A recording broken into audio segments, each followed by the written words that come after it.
Alle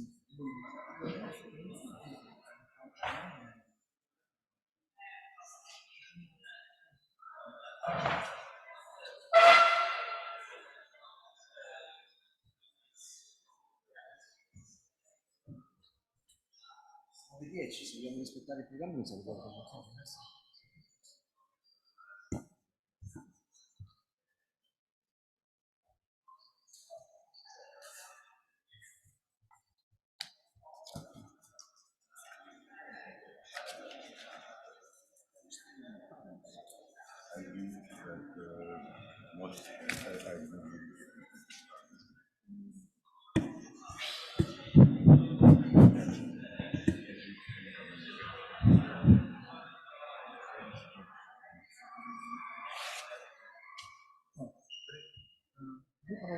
Sì, sì.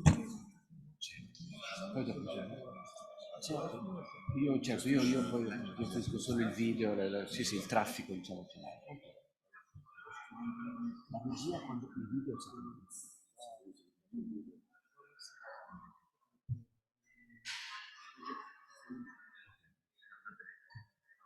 Quindi basta dargli un... Sì, sì. Not that I have the power to actually predict the networks, the power is kind of Billari. But then simple.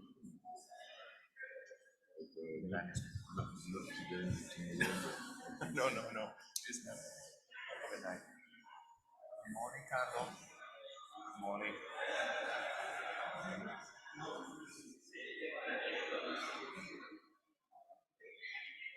I find myself getting a few words.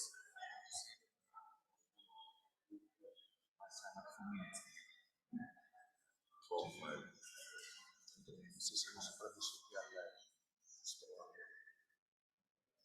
Pazzesco.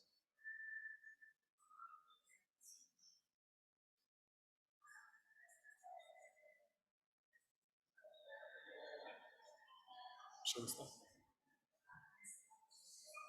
Shall we start? No, Francesco in collegamento. Or you can do it. You stand already. Yeah, then can do. Just to be sure that we are ready with the... But you can also wait 15 because the academic after. Just let me check if the rector is online.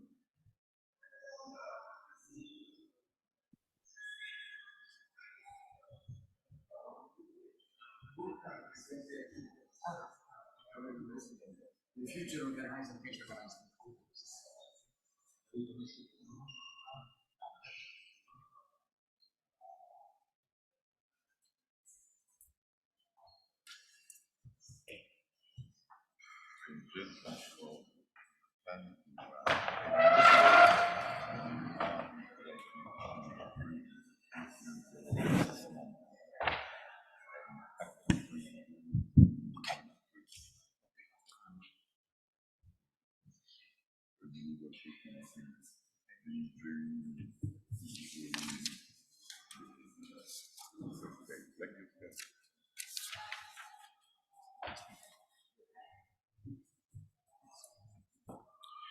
Okay, so good morning everybody, and welcome to Bocconi University for this European Conference of International Association for Energy Economics. My name is Marco Percoco and I'm director of the Green Bocconi, which is the research center dealing with the energy, environment, and maybe even green, which stands for geography, resources, environment, energy, networks. It's a sort of evocative acronym of what we do in our everyday academic life. Just a couple of numbers on this conference. We're going to have in 3 days 76 parallel sessions, 10 plenary sessions, more than 350 participants, maybe more, 400 actually, from 40 different countries. So this is going to be a truly international conference, not only European conference. I will say it's a world conference in a sense. And I think the conference will cover most of the current challenges in energy policy. And I'd like to mention just 4 of them. First, sustainable mobility, which is what I'm researching, so it's something extremely interesting for me. Energy market design, so I can challenge with currently face. Third, carbon pricing and emission permits. Fourth, energy storage and technology foresight. I think that we are currently facing a big, huge challenge, policy challenge in front of us. And I think that this challenge is dealing with the so-called just transition. So over the past years, we forgot probably the word just. What does it mean? And I think that during these days, more than before probably, we should care about energy poverty, but also about the inequality induced by environmental policy, because we are currently increasing prices, and this will push out of market some households, some consumers. So the challenge for the just transition is to be also inclusive, probably, and this is something extremely interesting, especially from an academic research point of view. Lastly, before giving the floor to our rector, Francesco Billari, I'd like to express my deep sense of gratitude for the person that has made this conference come true, in a sense. And this person is Elisa Torretta, who is our academic, it's in our staff, administrative staff, but she has organized this conference, this wonderful conference. So please join me with a clap. And I'll give the floor to Francesco Billari. Thank you, Francesco. Thank you very much, Professor Percoco. Thank you, Marco. It is my great pleasure to welcome all the participants to Bocconi. We are happy to host you in our wonderful campus, although as you probably noticed, there's been some environmental challenges tonight. So maybe this conference is even more timely. So this is not the first time that we host the European Conference of the International Association for Energy Economics. We hosted the same conference in 2019. And the host is our Green Center and greatly headed by Marco. However, Bocconi, which is a relatively specialized university in social sciences and management, although we are under 21-year-old, and I think we have become part of the city of Milan. We are kind of an institution that is melded with the city. Bocconi has engaged with energy and the interaction between energy and economics and management and what we now call sustainability for a long time. So during the 50s, the first research center of Bocconi at the time was called AIEE. It was an institute on the economics of energy resources. And just before the last conference that was organized by IAEE in 2019, we transformed this center into green, as Marco outlined in 2018. So we are covering a broad set of environmental and energy challenges, including the inclusiveness challenge with which we are engaging a lot, thanks to the work of our researchers. In addition to our academic engagement with policymakers and with business, Bocconi is not only doing that. We are also teaching energy and sustainability. We have degrees that are geared towards these topics. And it also covers our everyday life. So our urban campus, with the recent additions, the urban campus of Bocconi is like something you see in the city of Milan. It's called, what you see in the city of Milan is the Fabbrica del Duomo. So the cathedral in the center of Milan has been started more than 6 centuries ago. and it will never be finished. So this is the same for our campus. Our recent efforts have been geared towards making the campus not only more beautiful, but importantly, greener, safer, and inclusive. So all the new buildings are designed to be extraordinarily sustainable in terms of energy efficiency, both in terms of consumption and production. We are in the process of renovating and going towards new buildings, and we are always aspiring to the highest levels of certification for energy efficiency.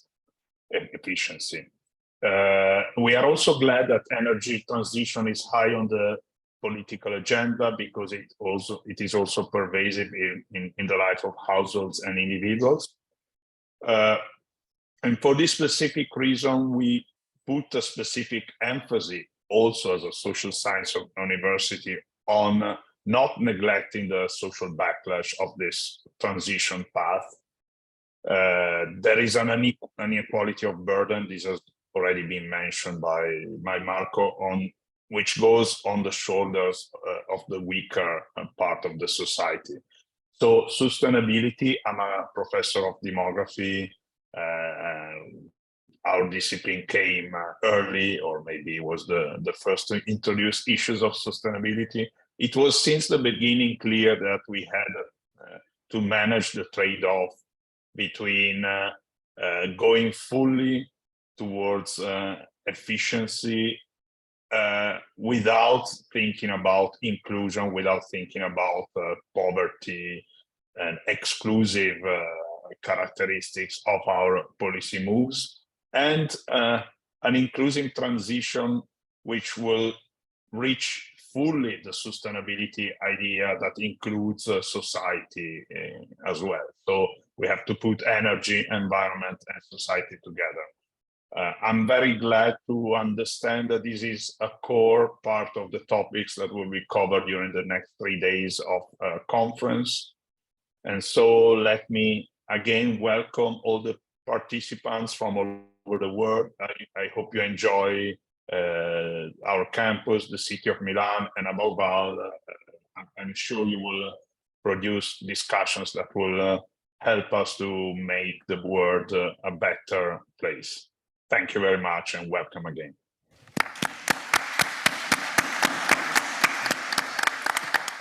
Thank you.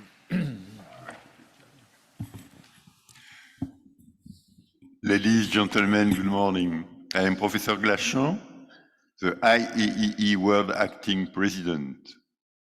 Where are we arriving at world level for energy affairs?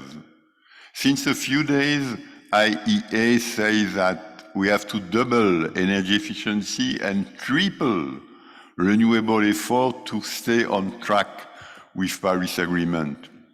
Will the world do? The G20 is just ended in India with no agreement of fossil phase out. What will the world do at COP28 in Dubai in December?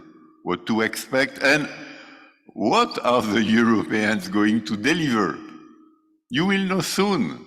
In this session, Kadri Simson, European Commissioner, Fatih Birol, Head of IEA, Adnan Shihab-Eldin, the historical leading researcher at OPEC, will tell you all. Just a word more on me. I am a French at Front School of Regulation in Florence, Italy since 14 years. My last book is with Paul Jaskau, MIT, Michael Polly, Cambridge, on book in World Energy Markets. You see at IAEE, the leaders are strongly international. It is a will. Before me, the president was Peter Hartley, an Australian in a Texas university. After me, Anne Neumann, a German in a Norwegian university. Before Peter, it was Yukari Yamashita from Japan. After Anne, we hop, Elmar de Aileda, Rio de Janeiro, Brazil. We are voting since the end of the month. Please, all of you, vote. Conferences. Our World Conference this year was in Riyadh, Saudi Arabia. An enormous success. For me, the best conference I attended since 10 years. Before Riyadh, Tokyo. Next year, Istanbul. Following year, Paris. 2026, New Orleans. 2027, Hong Kong. Difficult to be more international than we are.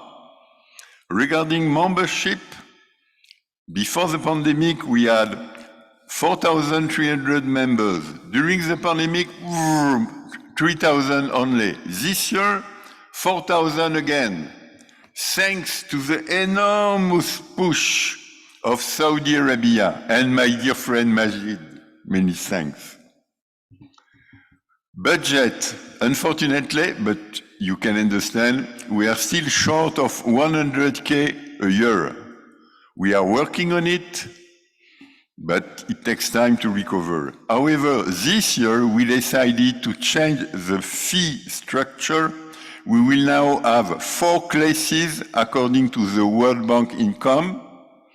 Richer country, Europe, US, and Saudi Arabia, we will pay full fee, and a very low income country will pay 2.5 times less, and in between, Brazil, China, India.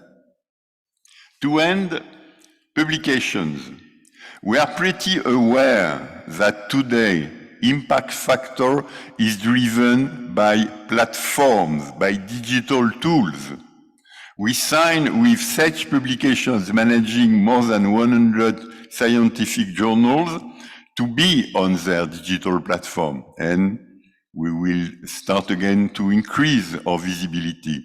We are recruiting a new chief editor for EJ, our flagship energy journal, and thanks to Charles Mason's, IP, our second flagship journal, will increase 2 times its number of issues a year. We are international, thanks to you, thanks to the Italian organizers. Long life to the organization.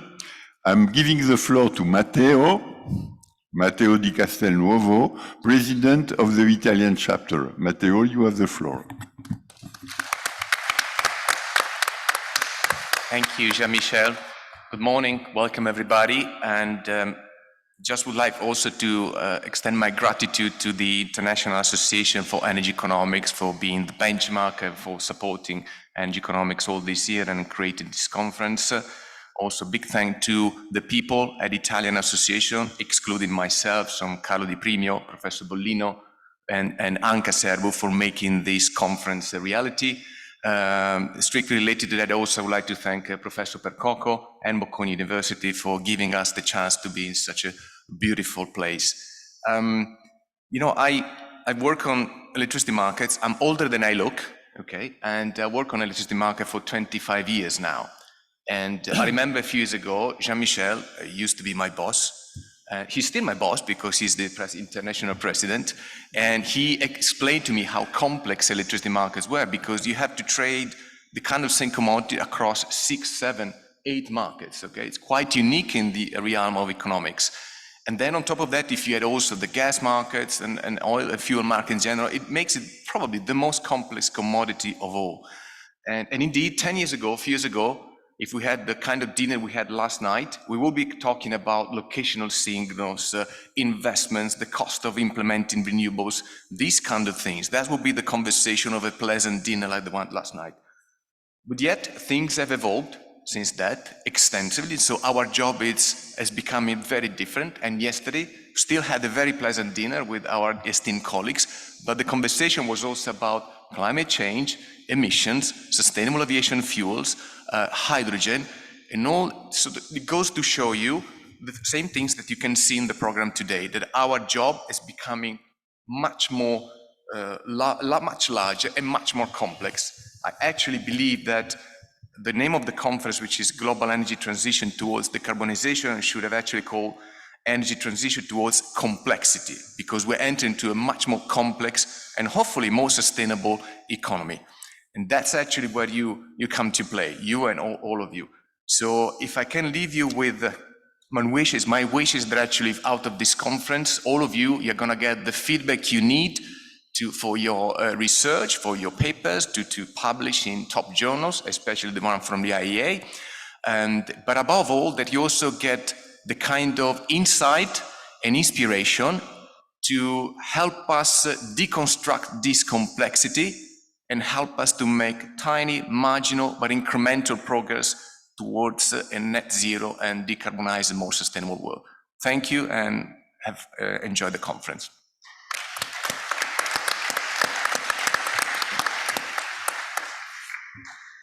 Marco, as Conference General Chair and Director of WIN, do you have something to add? You made your job already. Congrats. Then we are going straight to the President of the Scientific Committee, my dear friend, Carlo Andrea Bollino. Carlo. Thank you. Thank you very much. It's an honor to be here because you were speaking about 25 years of energy. Matteo, I beat you because I graduated from this university 45 years ago, and I continue to study energy ever since, with passion. So it's an honor to be, of course, on Bocconi University. Thank you to Marco and you and all the other colleagues, even if now I'm teaching, in a competitive organization, but universities in Italy are all, on a competitive but cooperative ground. Now, we have now in the program, my role is only to announce you the exceptional speakers that we are having in succession. The first one will be a video address by our Energy Commissioner, Kadri Simson. We agreed that she was traveling in this period and so couldn't come here in person, but she was very happy to give us a reflection, a thinking to open our conference. So I asked the technicians, please, to show the video of Kadri Simson. That doesn't need to be introduced because she's our European Energy Commissioner. Ladies and gentlemen, good morning to you all. I'm thrilled to address today's conference. This time last year, I was deep in discussions with EU energy ministers on how to avert a worst-case scenario energy crisis. And nearly a year ago, to this day, EU member states committed to reducing gas demand by 15% last winter. Fast forward to now, we got through the winter with a well-supplied and a liquid gas market, finishing the season with gas storage 56% full, a historic high. We are now going into the summer with a stable outlook for energy security of supply and prices. All of this thanks to the unprecedented efforts of our member states, industry and citizens, and to Europe's decisiveness and unity. We were quickly able to agree emergency measures to cushion the worst impacts of the crisis. We also came together under a medium-term plan of action, the REPowerEU plan, to end our dangerous dependence on Russian fossil fuels and accelerate our clean energy transition. As we go forward, we are shifting the focus from crisis response back to our net zero agenda. So let me leave you with some thoughts on how we drive the energy transition and the global path to decarbonization. First, energy efficiency measures will be critical for quickly and cost-effectively stepping up deployment of renewable energies and decarbonizing. Across the EU, we now have an agreed energy efficiency target of 11.7% to be reached by 2030. And we are equally ambitious when it comes to renewable energy targets. We are now aiming to have 42.5% of the EU's energy mix from renewables by 2030. Ahead of COP28, I'm proposing that the EU supports global targets for both energy efficiency and renewables. We want to rally as many countries as possible to join us as we stay on track to limit warming to 1.5 degrees. We are proposing a voluntary, non-binding pledge to triple the global rate of deployment of renewables by 2030 and double the global rate of energy efficiency improvements this decade compared to the last. We need to build momentum and go global if we are to define a solid global pathway for energy in line with the Paris Agreement. Second, if we don't focus on digitalization and innovation to underpin energy system flexibility, we will miss out on the massive renewables rollout. To be cleaner, more secure and globally competitive, the EU energy system has to be much smarter and more interactive than it is today. This implies a different way of managing the network, one that relies on data access and exchange, digital solutions and new technologies. In some areas of the energy sector, such as electric vehicles, PV installations and heat pumps, digital and smart technologies are already in place. But this is not enough, which is why we are focused now on boosting investments in flexibility, smart grids and more data exchange to benefit consumers and more innovative energy services. That's the thinking behind our EU action plan to digitalize the energy sector and our last major reform in the making, the electricity market design. Finally, we have a duty to deliver decarbonization in a fair and just manner. This is something I have stressed since the very first days of this Commission. Without popular support, the energy transition cannot succeed. The EU will leave no one and no region behind, especially not our more carbon-intensive regions. The EU's Just Transition mechanism is helping to mobilize around 55 billion euros for the regions who are most affected. The focus is particularly on creating new local jobs and supporting the transition of local economies into cleaner, innovative, competitive industries. Ladies and gentlemen, in years to come, I have no doubt that we will look back at 2022 as a defining moment for the EU energy system.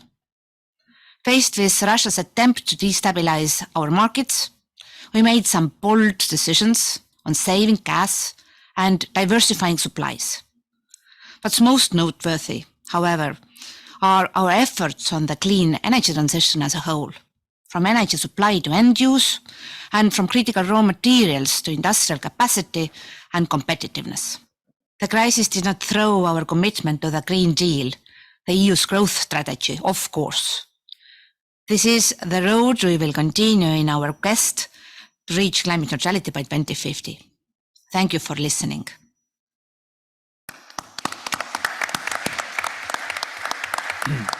So we express a distance, of course, the thanks to Kadri Simson for addressing our conference. We are a scientific association. We use politicians and institutional thoughts as food for thoughts for our future research. So it's wonderful to listen to all these important views.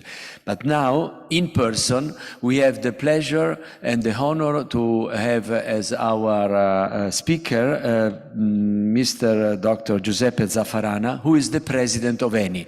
AIEE doesn't need to be presented, but because AIEE is the essence of the Italian Renaissance after the Second World War with the legendary Matteo, who created AIEE, who created a spirit of cooperation and collaboration, the so-called Piano Mattei, which the current government is still reinstating, as a view for collaboration between North and South, between East and West, in some sense. And AIEE, you may notice, is not among our sponsors. So that's the reason why we're happy to invite AIEE to freely speak, because they didn't have to pay the conference usual, sponsorship to organize our work. And so it is my pleasure to ask President Zafarana to come to the podium and give his speech. Thank you very much, Mr. President.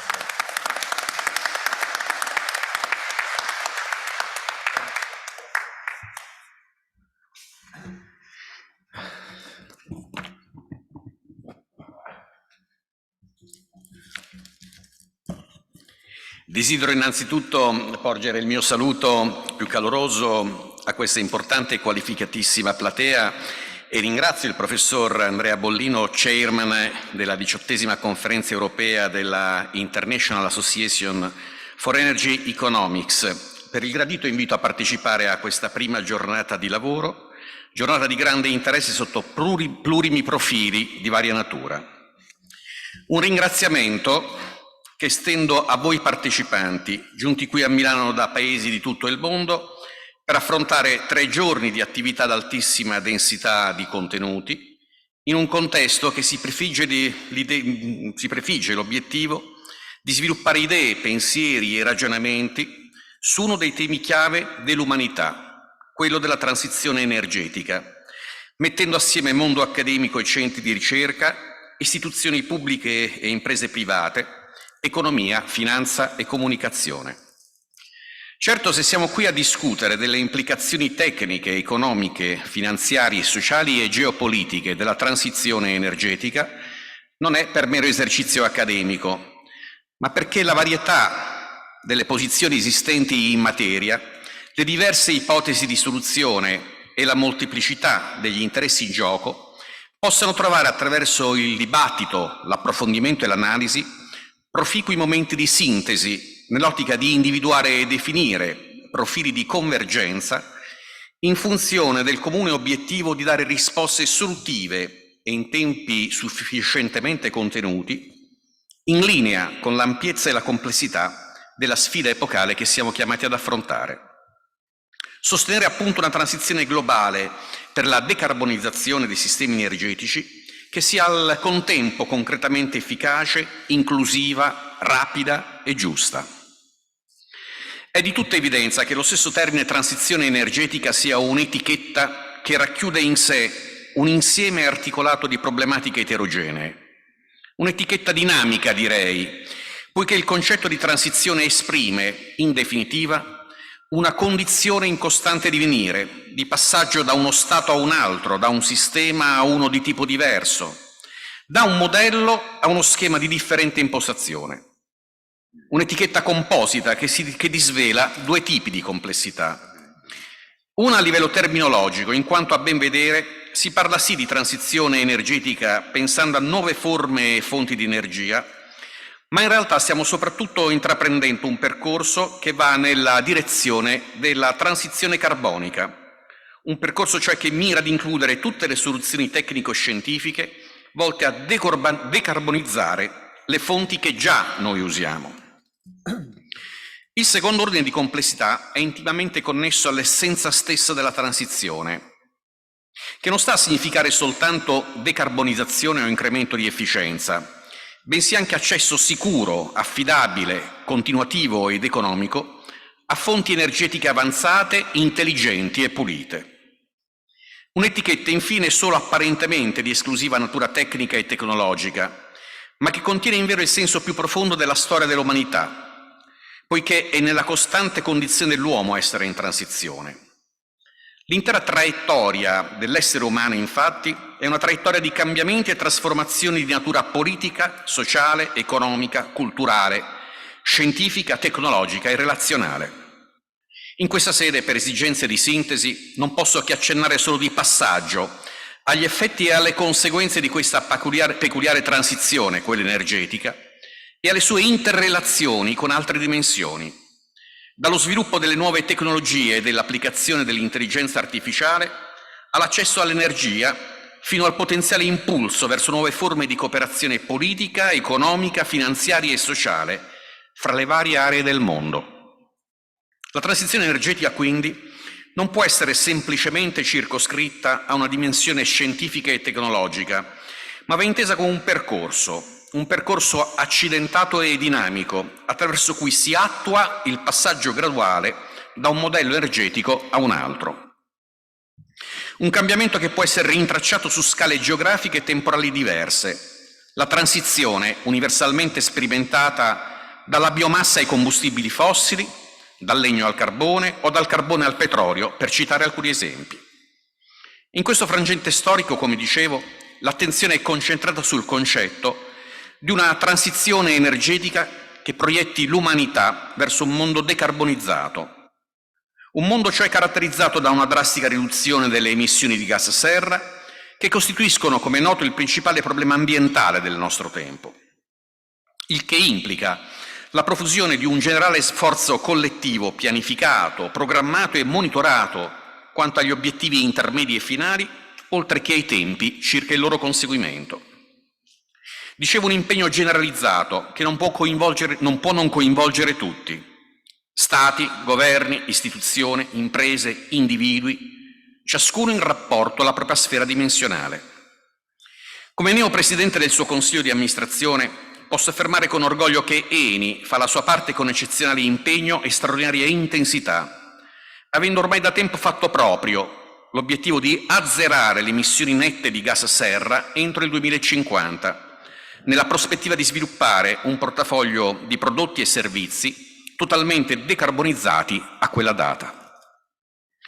Lungo siffatta prospettiva, Eni ha adottato un approccio distintivo che si basa su 3 leve fondamentali. La tecnologia, in particolare la tecnologia proprietaria, realizzata attraverso un imponente sforzo in tema di ricerca e di innovazione, che ci consente di essere in prima linea nell'anticipare i cambiamenti del mercato. In secondo luogo, i nuovi modelli di business per economizzare il valore delle nostre attività e tecnologie nel quadro di una logica e di dinamiche di mercato coerenti con gli obiettivi di decarbonizzazione. E infine le alleanze con i nostri stakeholder, elemento imprescindibile per implementare efficacemente nuovi modelli e per sviluppare tecnologie all'avanguardia, superando le barriere al cambiamento e coinvolgendo tutti nella trasformazione del sistema energetico. Un siffatto approccio ci ha consentito di accelerare il percorso verso le zero emissioni nette al 2050, prevedendo una riduzione del 35% delle emissioni nette assolute Scope 1, 2 e 3 entro il 2030 e dell'80% entro il 2040 rispetto alla base di partenza del 2018. Abbiamo inoltre anticipato al 2035 l'obiettivo di zero emissioni nette delle nostre attività Scope 1 e 2 e fissato un nuovo target di riduzione in proposito del 40% nel 2025 rispetto al 2018.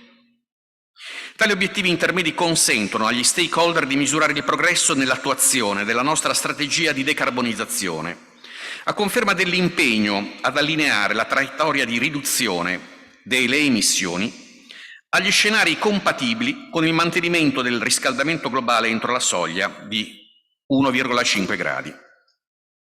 Come dicevo poc'anzi, tutto ciò attraverso una significativa trasformazione delle nostre attività convenzionali e un grande impegno in termini di investimenti finanziari nella ricerca e nell'innovazione, sviluppate spesso insieme ad altri soggetti, primi fra tutti quelli dell'area scientifica e universitaria di più elevato livello. Penso ad esempio al campo della fusione nucleare magnetica, come noto una tecnologia potenzialmente in grado di produrre enormi quantità di energia in modo sicuro, virtualmente inesauribile e a zero emissioni. Nel Regno Unito il progetto AINET per il trasporto, la cattura e lo stoccaggio di CO2, realizzato da un consorzio di aziende di cui Eni è capofila, è stato selezionato dal governo britannico tra le iniziative di decarbonizzazione di maggiore interesse. In tal senso, la partecipazione di Eni a iniziative e partnership rappresenta un'opportunità per costruire sinergie e promuovere soluzioni condivise in risposta alle sfide climatiche. Collaboriamo con il mondo accademico, la società civile e le imprese per favorire la transizione energetica, generando conoscenza, condividendo best practice e sostenendo iniziative in grado di creare valore per Eni e per i suoi stakeholder. Grazie all'ambizione di questa strategia e al suo rigore metodologico, il nostro percorso verso la neutralità carbonica è stato valutato dalla Transition Patrol Initiative, allineato allo scenario del contenimento dell'innalzamento della temperatura di 1,5 gradi nel lungo termine.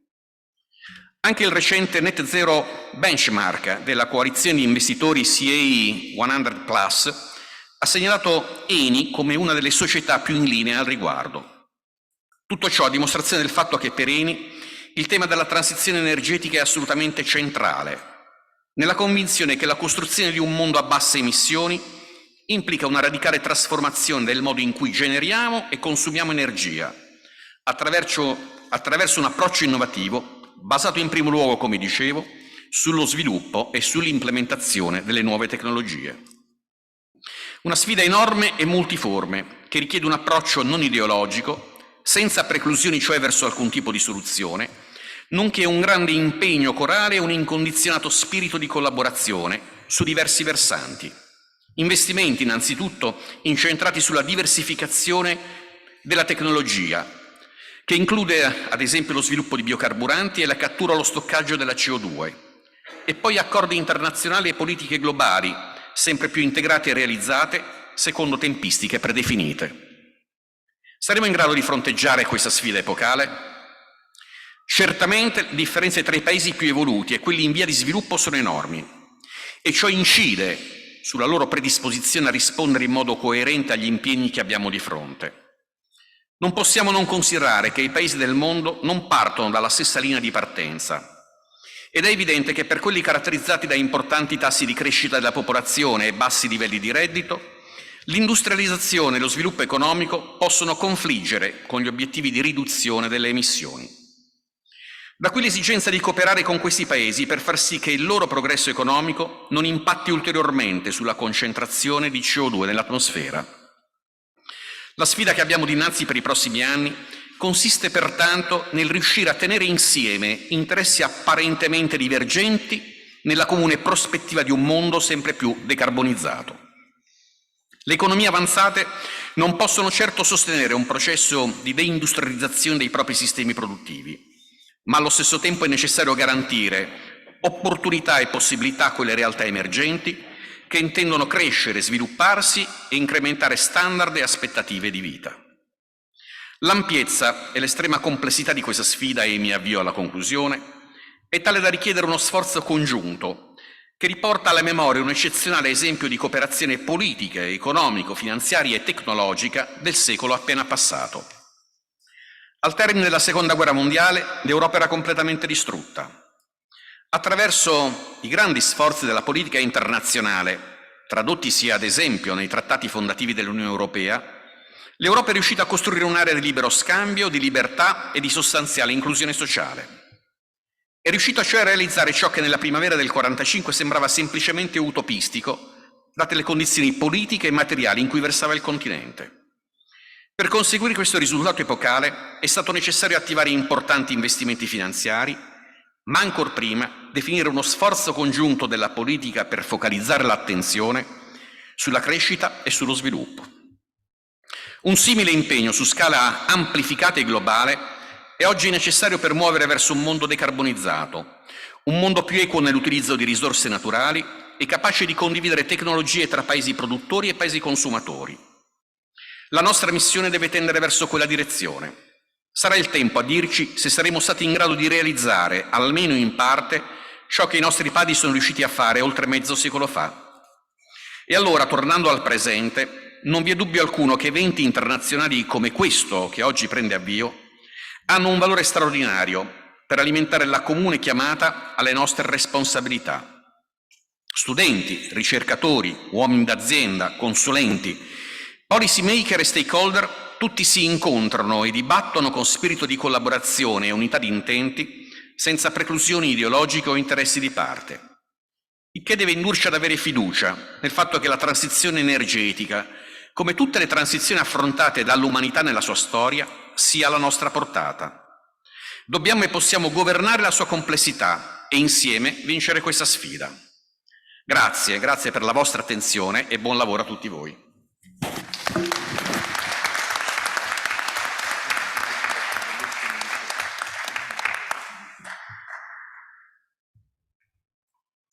Okay, now we have online Fatih Birol, Executive Director of the IAEE. Fatih Birol is well known to all of us. Fatih, welcome. I hope you listen to me well. I hope also, as you requested, you can see people in the room. He was requesting to have a camera showing our beautiful conference room here in auditorium in Bocconi University.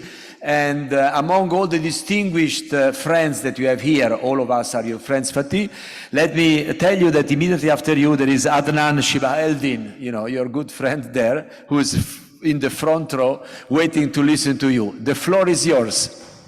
So thank you very much for inviting me to this meeting, much appreciated.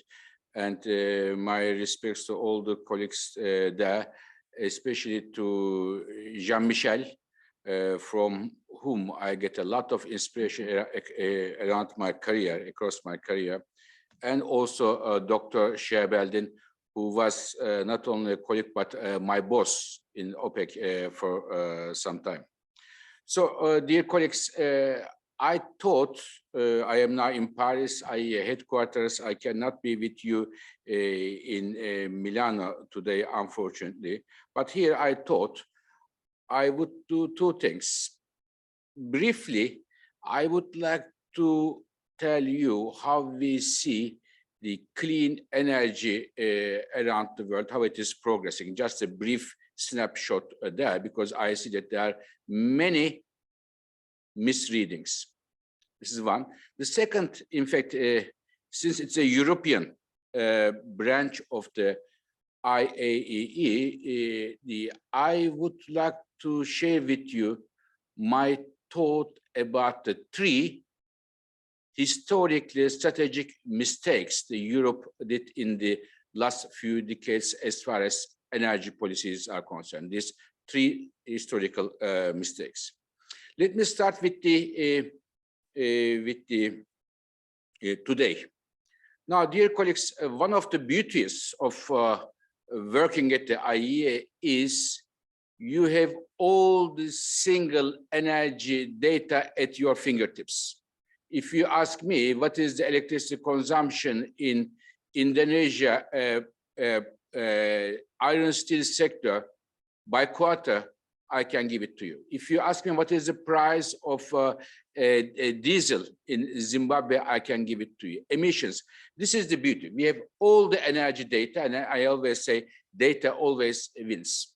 And when we look at all this data, especially on the energy sector, I can tell you that a new clean energy economy is emerging.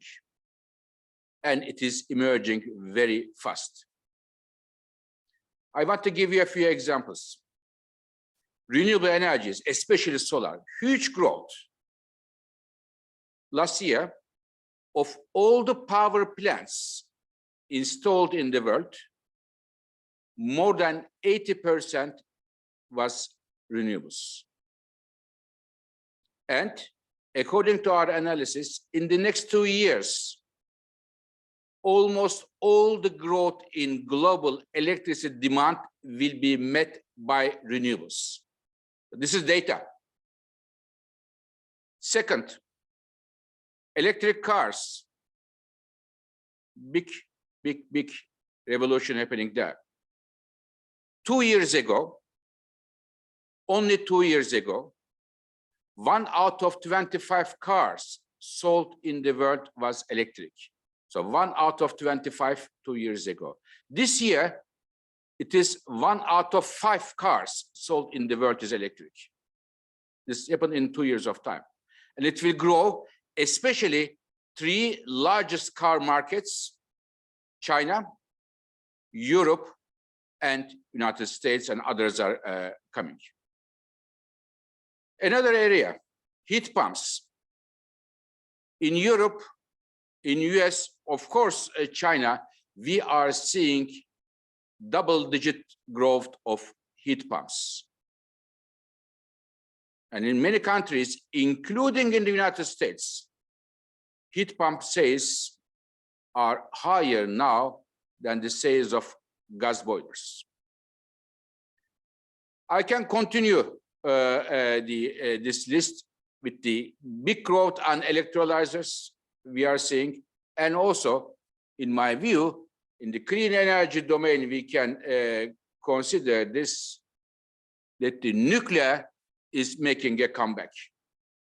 So looking at this data, and we of course look at much more in details, I can assure you that a new global clean energy economy is emerging with all its consequences for energy producers, energy consumers, governments, citizens, and investors. So this is the first point I wanted to make sure that the data is there at the discussion of the colleagues who are in Milan when they deal with these issues. The second one is on Europe. Europe, in my view, in the last 1.5 years after the invasion of Ukraine by Russia gave a good test. We were, unlike some people said, we did not freeze in Europe, and we did not have blackouts, and the European economy didn't collapse. But it was very difficult. We had a lot of bruises, economic, social bruises, but it didn't collapse. We were also lucky in certain instances with the weather and others, but the European governments put right policies in place. The governments that we freely criticize all the time, as there's a democracy and the freedom of speech in Europe, we have the luxury of bring our views forward. Now, having this after this positive note about Europe, I would like to tell you that I believe Europe made 3 historical strategic mistakes in terms of energy policy, and it is important to look at them so that we do not repeat in the future. The first one is over-reliance of European energy on one single country. Whoever this country is, I think it is a bad idea for a strategic good such as natural gas, having such a huge reliance on one single country. Even this country is the most innocent country. A country would never ever deal with bring the energy and politics together. This was a mistake. And we have warned this several times. As of 2019, Europe, the share of Russian gas in Europe was almost 50%. To put all the eggs in one basket is the worst idea you can ever have in energy, and Europe made this mistake, and I think this is something that we have to think. And this, even there was no invasion. This reliance on one single country for European governments was like the sword of Damocles when they were having discussions with in the international political context. So this is the first strategic mistake that the IAEE has warned several times throughout the decades. Number 2, strategic mistake, solar energy. Many of you may remember that the adventure, the journey of solar energy, in fact, started in Europe. It was Germany, Spain, Italy, who put a lot of subsidy for the solar energy generation some 20 years ago. In the past, Europe was responsible about 70% of the solar additions, solar manufacturing. It was some 20 years ago. But what happened? Europe, after a while we had the lead in Europe, we dropped the ball, European governments, and China took it over. And today, 80% of the solar panels in the world are manufactured in China. So China has the gold medal. Developing a new technology is something like running a marathon.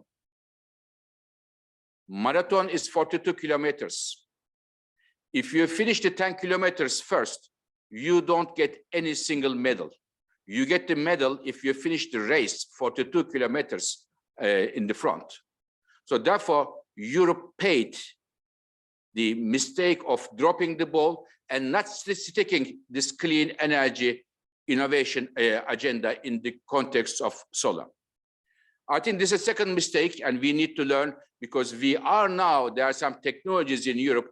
We started very strongly, but whether or not we will continue is a question to be seen, but maybe we learn from this mistake. The third, and in my view, a strategic historical mistake is the nuclear power. Nuclear power has been an important part of the European electricity generation. In fact, some 4 or 5 decades ago, Europe together with the US, was leading the nuclear power installation and generation. Only 20 years ago, in fact, 15 years ago, the share of nuclear power in the European electricity generation was close to 30%, about 1/3. But what Europe did, Europe turned its shoulder back to nuclear power. And as a result of that, we are seeing that with the current trends, soon 2030, this 30% share will go close to 15%, halved. In my view, turning our back to nuclear power was also a strategic mistake in terms of our energy dependency, in terms of the cost of electricity, and also in terms of our fight against climate change. So, dear colleagues, I wanted to share with you these three, in my view, historically strategic mistakes Europe did. Reliance on one single country, over-reliance on one single country for a strategic good. Starting a technology, but dropping the ball later, not to have consistent government policies. And third, turning our back to nuclear power.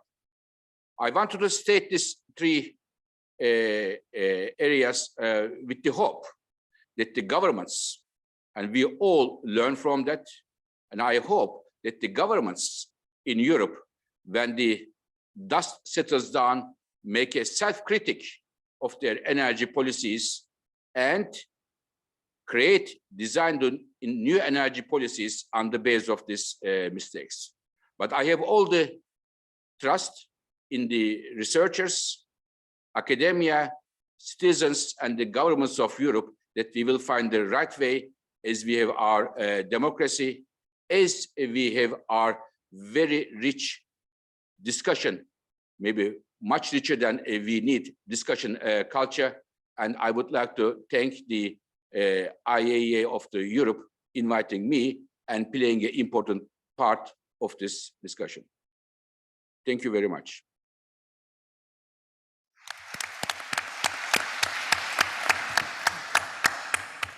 Okay, we are in an academic room, so like students, when the professor is beating you on the head, I think Fatih wanted to beat Europe on the head about the mistakes. You know, we can listen to that, accept it, and see if we can do research as scientific community in order to correct those mistakes or not accepting the critique. It's now the turn. I'm pleased to announce that the second keynote speaker is Dr. Adnan Shihab-Eldin, Research Associate at the Oxford Institute, and former Acting Secretary General and Director of the Research Division of OPEC, the Organization of Petroleum Exporting Countries. Adnan, it's a pleasure to have you.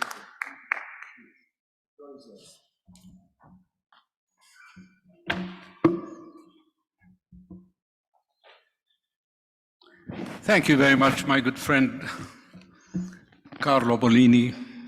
And I thank you and I thank the organization for inviting me. And I want first to greet my very good friend, Professor Jean-Michel Glachant, the president of the International Association for Energy Economics. I also wanted to thank the chair of this session, Professor Percoco, and my new friend, Matteo. Thank you all for inviting me. It's really a profound honor to address this International Association of Energy Economics European Conference. And you know, this year has been a very particularly memorable year for me because I also had the pleasure of speaking at the International Association of Energy Economics Conference in Riyadh, in Saudi Arabia. And I'm thrilled to have the opportunity to follow my good friend Fatih Birol and other officials. You know, for much of my career, Dr. Birol and I have crossed paths numerous times. Today is one of them. And often sharing insights on energy security and sustainability on global platforms, and this is one of them. And while our perspectives often vary, they are complementary, mirroring the theme of this conference, offering different perspectives at different levels. And when energy security dominated a decade ago, the global discourse, we both highlighted, me and Dr. Birol, in different conferences, the importance of addressing both supply security and demand security, as well as sustainability. We emphasized also the need for an open dialogue like this one that would cater for all parties' points of views, producers, consumers, developing, developed. And this is, again, epitomized by this conference. And while concerns for climate change overshadowed energy security for decades, and I think last night maybe was a reminder, the war in Ukraine has thrust us back into center stage. Energy security is back into center stage, as we have listened to Dr. Birol. But an equally crucial yet often neglected energy driver, and I'm glad that some of the speakers mentioned it, including from Zafarana, from AIEE. It's energy services accessible to all, including the poor. That's an important part of the energy trilemma and need to be addressed equally. And I'm sure this conference will talk about it. But the war ramifications and COVID repercussions represent only two of recent energy-related developments that have reshaped our approach and conception about energy transition and about our perception about the energy trilemma. And this must compel us, and I'm glad I listened to my colleague, Dr. Birol, talking about not putting all of our eggs in one basket, because this is very important. And I think the same thing was echoed by Dr. Zafarana. And this should compel governments, industry, multilateral organizations to revisit their scenarios, change them, adapt them as we have new insights. And this should cover both the future, but also the supply chains, the trade flows, and the investment needed for today, for tomorrow, and for the long term. Now, decarbonization, which is the title of this conference, of the complex energy system, rightly so, as was described by Dr. Zafarana, is intricate with various potential paths. There is no one path to decarbonization, to net zero emission. Each nation or economic region has its unique journey influenced by resources, by technology, by development stage, and sometimes by preferences and ideologies. Leveraging models and scenarios, as you will do, we can blend optimum technology and policy tools for variable pathways, updating those pathways as we go along, as we gain more knowledge about new technologies, about new insights. And this rational approach, which was echoed earlier, is grounded in the past energy developments. And it's more likely, in my view, to pave a less risky, a more potentially successful and cost-effective, but also inclusive pathway. Now, there has been many numerous driven pathways that have been studied, proposed. The IPCC studied over 1,200, examined them, and they are available in the reports, especially for the students to look at.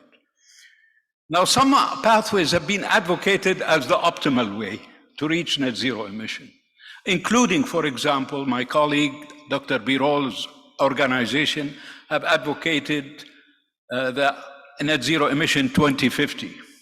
And it was really showcased in the World Energy Outlook 2021, which is aimed to reach the same goal, limiting the increase in temperature to 1.5 degrees by the end of the century. Now, this scenario assumes one important fact. It assumes a priori that the dominant source of energy by 2050 will be renewable. This is an assumption, and they say that right away. It's a preference. But it's not necessarily the facts at the end in 2050. It might be. It appeals to many governments, it appeals to the public, and the reason for the appeal is that we have seen dramatic reduction in the cost of renewables, especially solar and wind, and Dr. Birol mentioned why this has happened. Europe led the way, but China picked up the ball. And the problem is that, as mentioned, we have seen as a result of the cost reduction, dramatic increase in the deployment of renewables, solar in particular, in OECD countries, but also in China, and also in oil-producing countries like UAE. And let me remind everybody here that the first 1 megawatt thermal station, solar station in the world, was built in Kuwait in 1984, paid by the German government. 1984, and still there, it's not working, but it's still there. This is the first. And there are others. In Saudi Arabia, there were solar villages. The point I want to make that such scenarios that put everything on the renewable underestimate the challenges that lie ahead. For example, the need for massive backup storage. And Dr. Birol mentioned that. That's a challenge. That's an important challenge. And another important challenge, I'm sure there will be many papers that I have seen, deals with the stability of the grid. In order to achieve a dominant role for renewable by 2050 in a net zero emission. Now, despite the strong policy push and massive investment in renewable, and don't get me wrong, I am for renewable 100%. I led in Kuwait Institute for Scientific Research a large program for solar energy back in 1980. But the world still, as Dr. Birol and others have pointed out in their data, we are still falling well behind net zero emission milestones. With the primary energy demand continuing to rise, even in Europe today, despite all of what we talk about, all of the efficiencies. And the share of fossil fuels, unfortunately perhaps for those who don't want fossil fuels, rightly so, continues to increase, mainly from developing countries. It's about 80%. And you know the problem, as Dan Yergin in Riyadh put it succinctly, the math for reaching net zero emission by 2050 simply does not add up yet. When only Europe, OECD countries, and few other small economies have pledged or enacted laws to reach net zero emission, while countries like China and India have much more extended timelines, 2060, 2070, and other countries in the world have not even announced any pledges or laws, and they have announced we cannot do it alone unless you transfer technology and funds, not $100 billion a year as proposed in the COP, but you really need something like $500 billion a year to transfer to the developing countries if they have an ever chance to reaching net zero emission by 2050. This is a challenge that we all have to deal with it. And this is a dividing point that popped up in the COPs in 2026, COP26, COP27, and I'm sure it will surface at COP28 in Dubai. And because of that, Dr. Sultan Al-Jaber, the president of COP28, recently emphasized the need for all stakeholders to commit once again to the Paris Agreement goals as being the North Star guide. And he proposed a 4-pillar plan: fast-tracking the energy transition, including renewable at the forefront, fixing the climate finance, which really needs to be fixed, focusing on people's lives and livelihoods, and being inclusive, fully, including the poor. Now, the plan would include a multifold increase for renewables, multifold, not just double, triple, if we are talking about 2050. And also, it includes, importantly, a phased down of fossil fuels. Remember, phased down of fossil fuels. In contrast to the call for phase out fossil fuels immediately, which is just simply cannot happen. Unfortunately, the UN Secretary General and even the IAEA have called for immediate halt to investment in new project fossil fuels. Now, just yesterday, I looked at a chart produced by OPEC, and it says if you stop investment altogether in oil and gas immediately today, in 5 years from now, if demand stays the same, you will have a deficit of about 15 million barrels a day. This will wreak havoc in prices, volatility, inflation, and will have very bad impacts on global economy, affecting especially the poor who don't know how to handle it.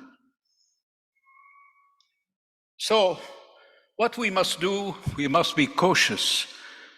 We must be aiming for the best role for renewable, doing policies for renewable, but preparing ourselves for the worst. And I just borrow from what my good friend, Dr. Birol said. Don't put all of our eggs in one basket, in renewable alone. It may be we end up in 2050 with renewables being the only or the dominant, but we cannot put all of our resources. There are others, such as nuclear. I'm glad Fatih mentioned it. Nuclear is a mature, safe, and competitive low-carbon energy. Unfortunately, for political reasons, Europe looked, or most of Europe looked back at it for political reasons alone. Now they're coming back, and I'm glad they're coming back, especially with SMR, small modular reactors, are now coming in with enhanced safety, better cost competitiveness, lower initial cost, and what have you. I will be chairing a session this afternoon on this topic, and I'm very happy for the organizer for giving me the platform to do that, because my background is nuclear, not anything else. So my passion still remains nuclear. But the other sources also include hydrogen of all colors, green, pink, blue. We should be sort of agnostic to the color of hydrogen as long as it's clean hydrogen. That's what we should do. And all of these things, decarbonized fossil fuels, mitigated fossil fuels that are based, for example, on carbon capture and what have you. And this is why many producing countries, producing nations, have embraced the energy transition and net zero emission, including Saudi Arabia, United Arab Emirates, and other Gulf countries, and are actively participating in the energy transition, not merely an observant, introducing comprehensive sustainability targets and agendas that touches upon all sectors, not just decarbonizing the oil and gas sector, investing heavily in renewable, investing heavily also in oil and gas to meet the demand for the next 5 years. As I told you, if we stop investment in oil and gas today, we will have a deficit in 5 years of about 10 to 15 million barrels a day. Imagine what would be the price of a gallon or liter of gasoline in 5 years from now if we stop. And the reason the Gulf countries are committing to this investment is not because they want to see oil and gas continue. They recognize that oil and gas, unmitigated, has to come down. But it has to come down gradually, responsibly. That's the point that I wanted to make. Finally, a crucial point I want to remind ourselves of. Every time, how am I doing? Oh, I still have a couple of minutes. Achieving sustainability is not just about halting polluting something, polluting the lake, polluting the ocean, polluting the river, polluting the atmosphere. That's necessary but not sufficient, remember. You do that every day in your household. When you have a pollution problem, you stop polluting and you pick up what you polluted and took it out. That's what you do. Luckily, the same thing applies in CO2 in the atmosphere. We have now technologies available, carbon dioxide removal technologies, including CCS-based direct air capture, are maturing rapidly. But they haven't gained traction in the global discussions, in the COP discussions. And let's remember, and I say this in all honesty, industrial nations have contributed the most out of the 2,500 gigatons of CO2 in the atmosphere for the last 150 years. 2,500 gigatons. And we're talking about a carbon capture budget, a carbon budget of 300 gigatons CO2 for the next 10 years to keep temperature from rising above 1.5. It's almost a factor of 8. If we ask the industrial nations to take 10 to 15% of that 2,500 out by using these technologies that are available today. They are available today. You can double the carbon budget and give the developing countries more time to achieve net zero emission by the same time they need it. Alternatively, you'd have to transfer 500 to 1 trillion US dollars a year to those countries in order to keep pace with the net zero emission by 2050, which is presumably what we all need to do. And I close with this because the journey to decarbonization, as we have listened, global energy system, to decarbonize it, achieve true sustainability requires we keep our mind open, we continue learning and adjust our transition pathways, paying equal attention to all sides of the energy trilemma. The transition must be fair, inclusive, improves lives to all, but especially the underprivileged.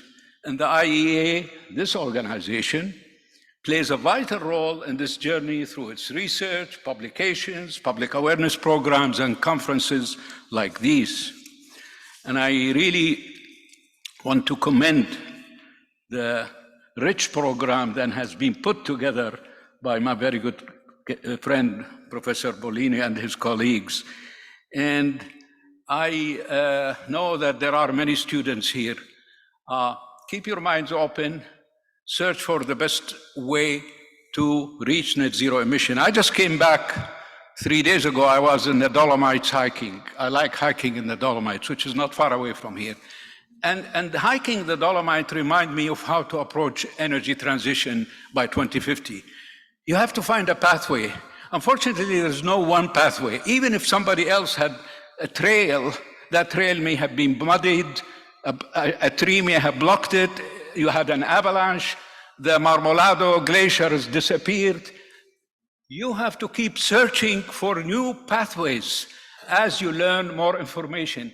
3 days in a row, I was hiking 2 days by myself. And every time I find a new pathway to a new role. Thank you very much. I hope you reach your net zero emission goal very soon. Thank you very much.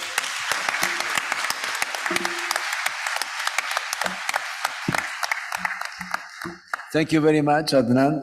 Thank you.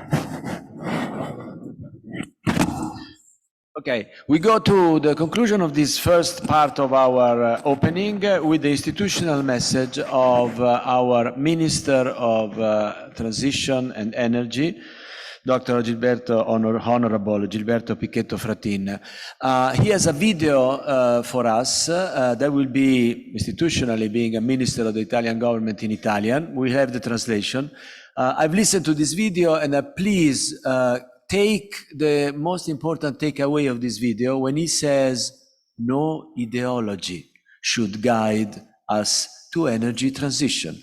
Listening to a minister of our government now saying no ideology, that is no one technology, no one path, as Adnan just said, but find the best way, I think is the best message that we can get for our future of success.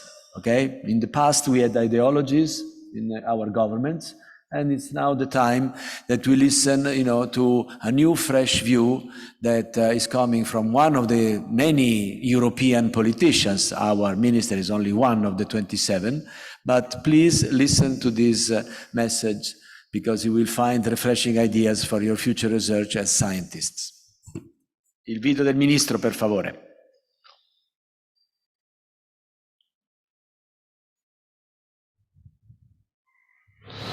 Buongiorno a tutti, mi spiace non poter essere con voi oggi a Milano, ma ci tengo a manifestare il mio interesse per la vostra iniziativa e per i vostri approfondimenti. Credo infatti che ragionare sulla transizione energetica in un'ottica di decarbonizzazione, nell'ottica di ragionare sul progresso e pensare, progettare il nostro futuro sia un elemento importante. Ho molto apprezzato l'impostazione della vostra conferenza, un approccio che definirei molto laico sul fronte delle diverse tecnologie che rappresentano anche diverse posizioni di approccio, perché approfondire tutte le opportunità sul tappeto senza staccati e preconcetti credo sia il modo più serio per individuare le soluzioni, le migliori soluzioni.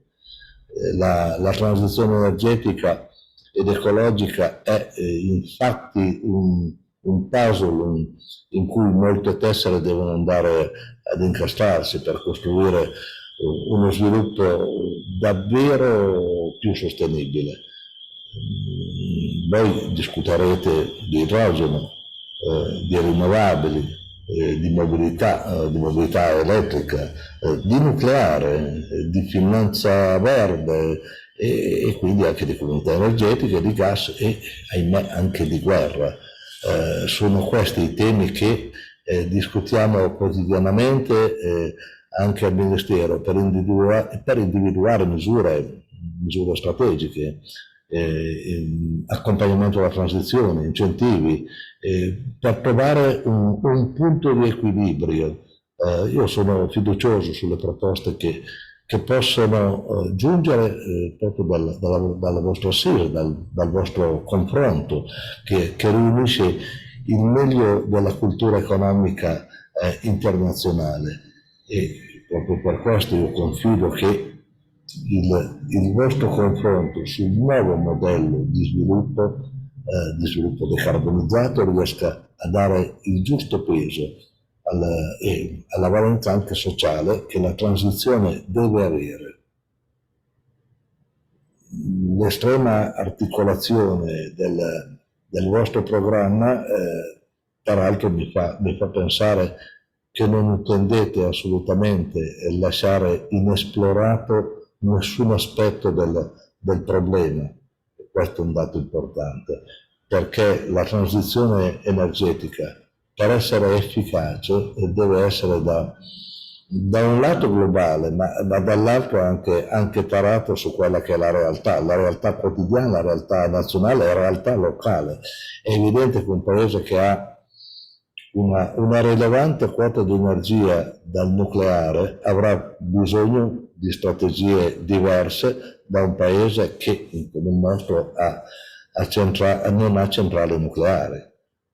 Analogamente, gli sforzi di un paese come l'Italia, che incide per meno dell'1% sulle emissioni globali, hanno un senso se inserito in un contesto di azioni condivise a livello europeo, ma poi deve essere condivisa a livello mondiale. L'Italia intende tenere fede a tutti gli impegni di decarbonizzazione, ma quello che è il punto fondamentale: noi dobbiamo avere delle scelte non dettate dall'ideologia, ma dalla condizione di fatto in cui siamo e come raggiungere gli obiettivi. Intendiamo utilizzare quindi tutte le tecnologie per attuare una transizione che sia economicamente e socialmente sostenibile e non sia quindi di danno o di pura difesa. Esistono le condizioni scientifiche, le condizioni economiche, le condizioni tecniche e politiche per fare questo percorso in modo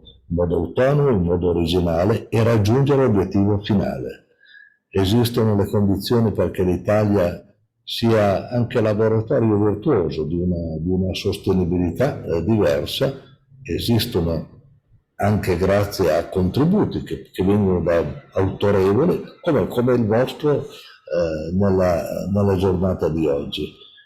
Ecco perché io sono convinto che la somma di quelle tante voci che ogni giorno portano il loro piccolo grande contributo è quello che deve permettere all'Italia, al sottoscritto nel ruolo di governo, al Parlamento nel ruolo di legislatore, ma anche a tutti i soggetti che partecipano, e quindi non sono solo soggetti pubblici, quindi Stato, regioni, comuni, consorzi, ma anche al sistema delle imprese che adattano la loro attività a quello che è un cambiamento in corso e che devono vivere tutto questo percorso come opportunità, come un nuovo brand, come una nuova rivoluzione che deve creare le condizioni per avere un'economia migliore, ma un'economia migliore, una condizione economica migliore significa più lavoro.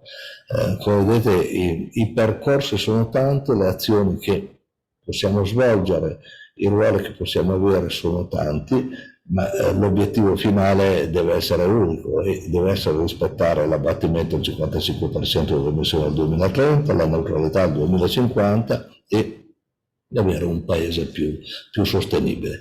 Grazie, buon lavoro a tutti.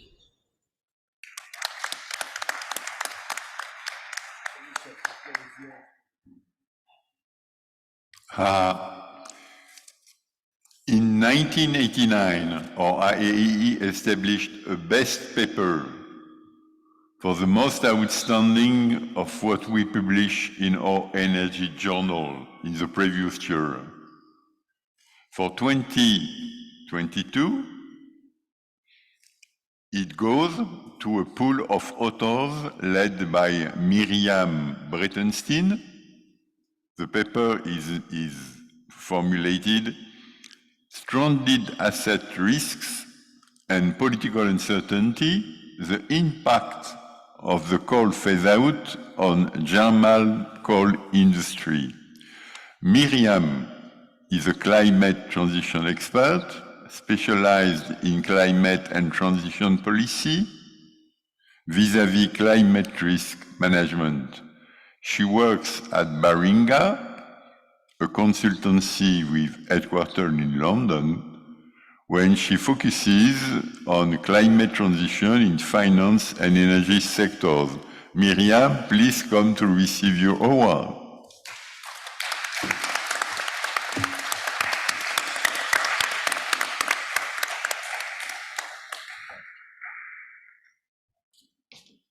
Fortunately, we are on the same side.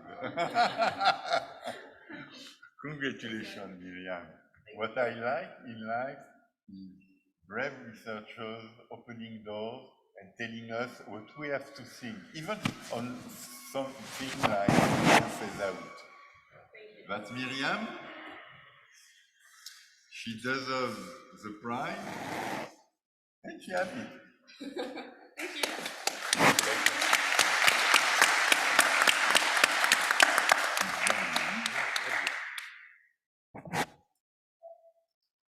That's it, ladies and gentlemen. That's the end of the session. We made many things, and we heard from European Commission, IEA, our dear friend, formerly researcher at OPEC, the minister. You see that there is many challenges with energy. And we have to combine the core of energy economics with other aspects. Adnan has been good to remember us, poverty. It's not because we speak in this wonderful building that we have to forget how many poor we have on earth and the way we will serve it during the transition, after the transition, today, tomorrow, etc., etc. Alleluia et Alleluia. Have a good day. Just a quick organizational thing. All the sessions will be held in the red brick building, which is right in front of this building. Okay. All the N rooms are in that room. Okay. I'll see you around. Bye.